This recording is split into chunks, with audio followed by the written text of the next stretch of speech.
तर कसं काय मंडळी, बरं आहे का? आमच्या बाचीने रुपयेवाली डाळीची पुडी आणली होती बघा. आता तुम्ही म्हणताला ही काय लागल्या बारक्या मुलासारखं खायला, पण ही डाळीची पुडी 5 रुपयाच्या पुडीला सुद्धा मागच आहे. बरं ते जाऊ द्या, मरू द्या म्हणलं बघा. आणि मी आणि भाजी चाललो होतो रानात.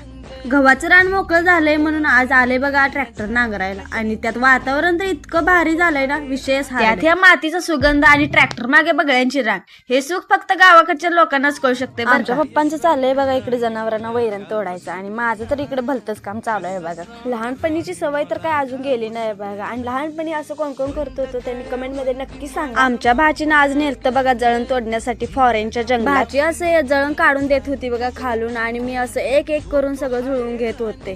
आमची भाजी कोणत्या पण कामात एक्सपर्ट आहे बघा. त्यानंतर आज आमच्या वाघिणीच्या पिल्ल्यांची डोळे उघडली होती बघा, आणि कसली क्यूट दिसायला लागली. मग काय थोडस फ्रेश वगैरे झाले बघा, आणि दिवाबत्ती पण केली. तर असा होता माझा आजचा दिवस. सो भेटूया नेक्स्ट व्लॉग मध्ये. Bye bye.